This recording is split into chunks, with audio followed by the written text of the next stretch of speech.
Assalamualaikum warahmatullahi wabarakatuh. Kami dari kelompok 5 akan mempresentasikan tentang analisis pergeseran strategi rantai pasok, membangun ketahanan di tengah volatilitas global dan dampak kebijakan tarif.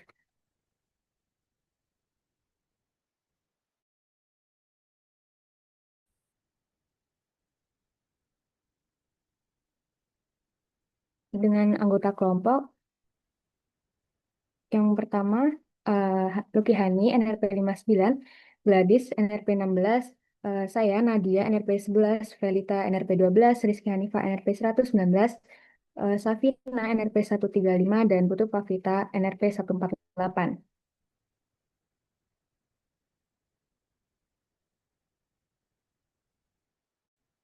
Berikut merupakan outline yang akan kita bahas pada presentasi kali ini, yakni latar belakang, hubungan dengan supply chain management, solusi, dan juga kesimpulan.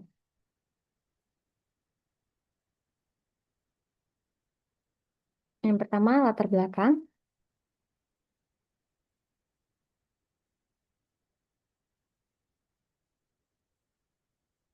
Tren terbaru dalam sektor manufaktur dan rantai pasok di Amerika Serikat mengalami pertumbuhan signifikan selama lebih dari 10 tahun terakhir. Bisa dilihat bahwa dalam dekade terakhir terjadi peningkatan signifikan di berbagai aspek seperti jumlah tenaga kerja, output produksi, jumlah perusahaan, serta investasi dalam pembangunan fasilitas-fasilitas baru. Namun fokus utama saat ini telah bergeser. Amerika Serikat kini lebih menekankan pada mengurangi risiko rantai pasok dan mendekatkan produksi ke konsumen dalam negeri, yaitu pelanggan Amerika Serikat. Hal ini diwujudkan melalui rencana mengubah rantai pasok dalam minimisasi biaya. Kini perusahaan mulai mengejar keseimbangan antara efisiensi, biaya, dan ketahanan atau resilience. Selain itu, kebijakan pemerintahan Trump sebelumnya juga turut mendorong tren ini, seperti melakukan pajak, pengurangan regulasi, dan menaikkan tarif impor untuk melindungi industri dalam negeri. Next. Selanjutnya, dari beberapa headline berita di samping, ingatkah kalian bahwa beberapa waktu terakhir, pemerintah Amerika Serikat ini, khususnya di bawah kepemimpinan Presiden Donald Trump, mengambil langkah strategis dengan menaikkan tarif impor untuk sejumlah besar produk, terutama produk yang diimpor dari China, sebagai upaya untuk melindungi industri domestik dan mengatur neraca perdagangan. Namun, meskipun kebijakan Trump ini bertujuan mengurangi ketergantungan Amerika terhadap luar negeri, namun justru dalam jangka pendek ini memicu disrupsi terhadap rantai pasok yang sudah terintegrasi secara global dan mengakibatkan volatilitas meningkat. Dan volatilitas meningkat ini juga dikarenakan ketidakpastian perdagangan, biaya produksi yang melonjak, pergeseran jalur logistik global, hingga kekurangan pasokan komponen penting. Next. Berikut ini ada beberapa kebijakan utama dari tarif impor yang diberlakukan oleh Amerika baru-baru ini. Untuk yang pertama bisa dilihat pemberlakuan tarif dasar 10% terhadap sebagian besar barang impor yang masuk ke Amerika, termasuk barang konsumsi dan komponen manufaktur. Kemudian yang kedua, juga diberlakukan tarif tambahan hingga 145% khususnya untuk negara dengan defisit perdagangan yang tinggi terhadap Amerika Serikat, yaitu China. Contoh produknya ini bisa seperti elektronik, kemudian tekstil, hingga produk manufaktur berat. Kemudian yang ketiga, penghapusan ketentuan de minimis, yang artinya sudah tidak ada lagi produk yang mendapat pengecualian dalam pengenaan bea masuk. Dan yang keempat ini adalah pemerintah Amerika Serikat merevisi daftar negara prioritas tarif tinggi yang dianggap merugikan neraca dagang Amerika sehingga dikenakan tarif tambahan sebagai bentuk tekanan dagang.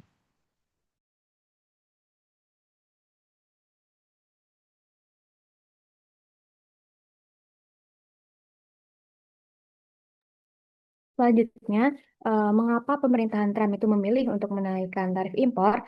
Yang pertama, alasannya untuk mendorong produksi dalam negeri atau yang disebut reshoring, dengan tujuan menghidupkan kembali industri manufaktur domestik dan menciptakan lapangan kerja di Amerika Serikat. Yang kedua, untuk mengatasi ketidakseimbangan perdagangan atau deficit. Dengan tarif, pemerintah berupaya menyeimbangkan kondisi ini sekaligus mendorong negara lain untuk membuka pasar mereka untuk untuk produk Amerika Serikat.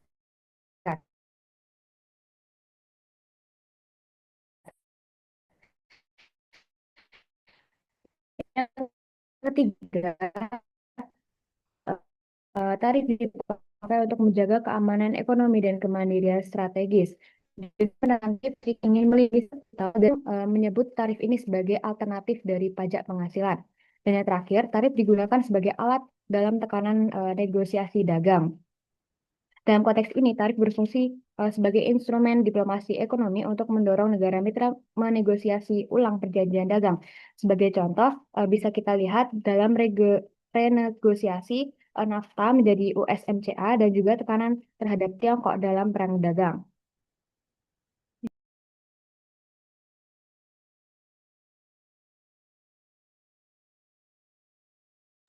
Baik, selanjutnya kita akan cari tahu apa hubungannya permasalahan tadi dengan supply chain management.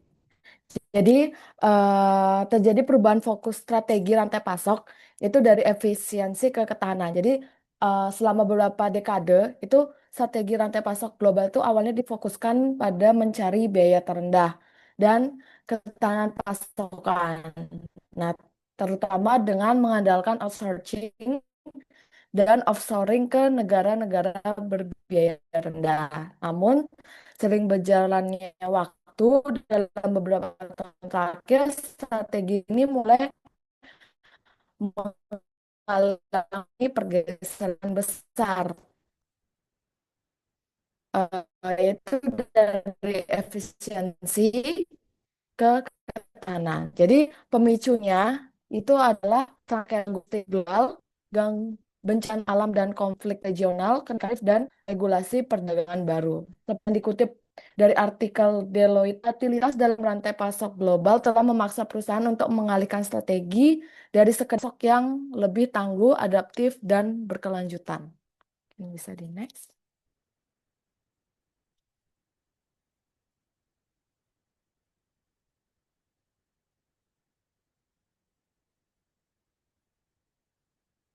Nah, tadi sudah disinggung sebelumnya mengenai reshoring dan nearshoring. Mungkin akan dijelaskan lebih lanjut. Jadi reshoring itu apa?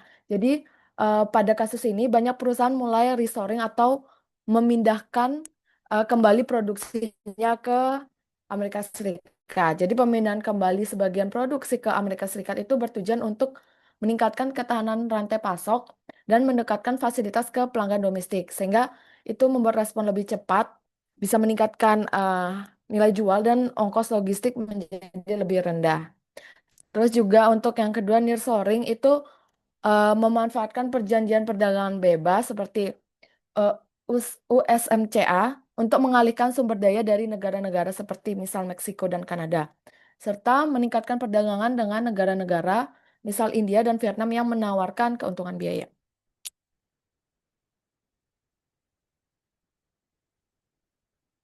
Bisa di next. Nah, ini mungkin untuk perbedaannya reshoring dan nearshoring. Secara singkat, kalau reshoring itu memindahkan kembali aktivitas produksinya ke dalam negeri, kasus ini yaitu di Amerika Serikat, berarti pemindahannya. Namun untuk nearshoring itu memindahkan sebagian produksi ke negara dengan jarak geografis terdekat. Gitu. Jadi mungkin bisa di next. Nah, berikut merupakan contoh dari reshoring dan nearshoring. Jadi untuk reshoring ini merupakan contohnya adalah mobil Tesla yang pabriknya itu dipindahkan ke Amerika Serikat. Untuk nearshoring itu contohnya sepatu Nike. Jadi pabriknya itu tidak hanya ada di Amerika Serikat, namun ada juga di Indonesia. Tujuannya adalah tentunya agar biaya tenaga kerjanya bisa lebih rendah. Jadi artinya dalam supply chain management ini harus mampu melakukan segmentasi strategi berdasarkan jenis produk. Jadi tidak semua komoditas bisa diperlakukan dengan strategi yang sama. Nah, kemudian ada diversifikasi sumber pasokan sebagai strategi mengurangi risiko. Jadi barang yang padat karya dan nilai rendah, jadi tidak bisa diresoring. Jadi perlu dilakukan strategi yaitu dengan cara melakukan diversifikasi sumber pasokan dengan mencari supplier di negara-negara dengan biaya tenaga kerja rendah seperti India dan Vietnam. Jadi upaya ini untuk meminimalkan risiko terkait tarif, ketegangan dagang, dan geopolitik. Jadi diversifikasi supplier ini merupakan kunci untuk membantu menjaga kontinuitas pasokan dan menghindari ketergantungan berlebihan pada satu negara atau pemasok. Nah, pada zaman sekarang, supply chain management harus lebih adaptif dan dinamis dengan multi-vendor dan multi-country sourcing plan. Karena akibat pengenaan tarif menyebabkan berbagai dampak signifikan, seperti kenaikan signifikan pada biaya impor yang berdampak langsung terhadap total biaya produksi dan barang.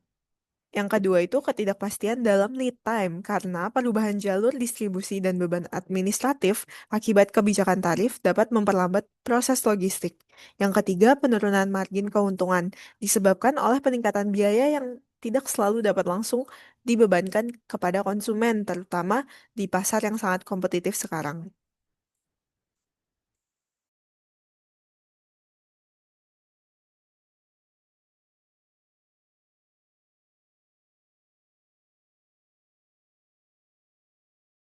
Berikut merupakan pemanfaatan teknologi digital untuk meningkatkan visibilitas dan perencanaan supply chain. Jadi, teknologi seperti simulasi rantai pasok, kemudian perencanaan berbasis AI, dan monitoring real time membantu perusahaan cepat tanggap terhadap gangguan. Dengan visibilitas tinggi, perusahaan juga bisa mengantisipasi dampak tarif dan perubahan pasar. Kemudian, teknologi juga bisa mendukung integrasi data dari berbagai pemasok dan lokasi sehingga manajemen risiko jadi lebih efektif.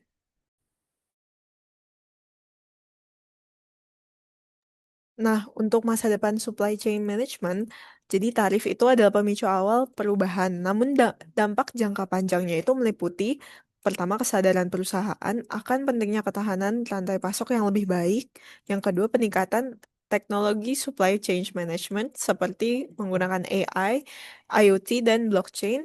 Dan yang ketiga, supply chain management berkembang menjadi fungsi strategis yang tidak hanya sekedar aspek operasional logistik.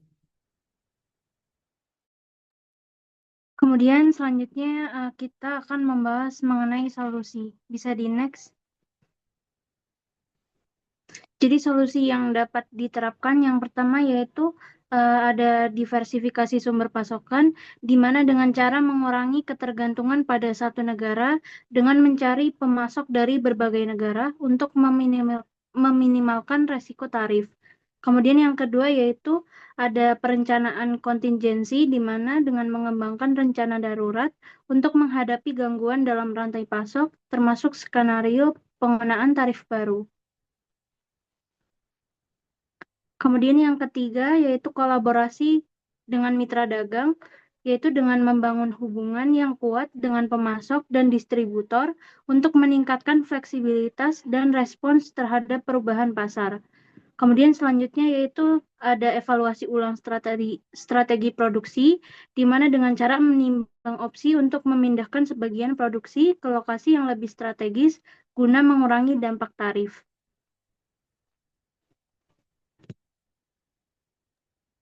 Adapun untuk solusi lanjutan dari dampak untuk mencegah dan kenaikan dampak tarif terhadap supply chain antara lain yakni melakukan nearshoring dan reshoring, yang dimana nearshoring sendiri adalah memindahkan produksi lebih dekat ke pasar konsumen seperti yang telah dicontohkan tadi, misal dari produk Nike bisa diproduksi di Vietnam, di Indonesia, dan di India agar mengurangi biaya distribusi barang, dan ataupun reshoring sendiri yakni mengembalikan eh, produksi ke negara asal seperti yang dilakukan pada produk Tesla.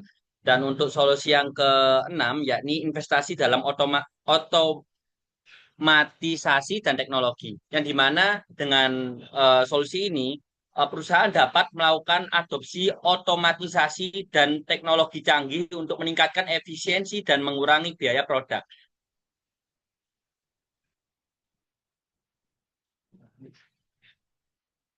Dan untuk solusi yang ketujuh yakni analisis total cost ownership, yang dimana analisis TOC ini mencakup semua biaya terkait tarif, logistik, resiko, dan lainnya untuk pengambilan keputusan yang lebih akurat. Jadi pihak perusahaan dapat membandingkan opsi pemasok dari pemasok A dan pemasok B, dilihat dari analisis TOC-nya. Dan untuk solusi yang terakhir yakni inventory buffering, yakni sebelum kenaikan tarif diberlakukan, perusahaan dapat melakukan stock filling atau penimbunan stok untuk menghindari pembelian pada masa tarif tinggi. Adapun kesimpulan dari presentasi yang kami jelaskan, yakni antara lain, industri manufaktur Amerika Serikat sedang melakukan transformasi strategis besar dalam rantai pasok dari strategi minimasi biaya ke strategi yang menyeimbangkan antara efisiensi dan ketahanan. Antara lain melalui resourcing, nearshoring, diversifikasi pemasok, serta adopsi teknologi digital. Hal ini dipicu oleh meningkatnya volatilitas rantai pemasok serta adopsi teknologi digital. Hal ini dipicu, Hal ini dipicu oleh meningkatnya volatilitas rantai pasok global, resiko geopolitik, dan pandemi. Dalam menghadapi dampak kenaikan tarif ekspor Amerika Serikat terhadap rantai pasok, perusahaan dapat menerapkan strategi seperti nearshoring, reshoring, teknologi digital seperti simulasi, perencanaan rantai pasok, dan visibilitas data menjadi alat utama untuk mengelola risiko dan meningkatkan respon terhadap gangguan. Investasi dalam otomasi dan teknologi, analisis total ownership, serta inventory buffering guna mengurangi biaya, meningkatkan efisiensi, dan menjaga ketersediaan barang.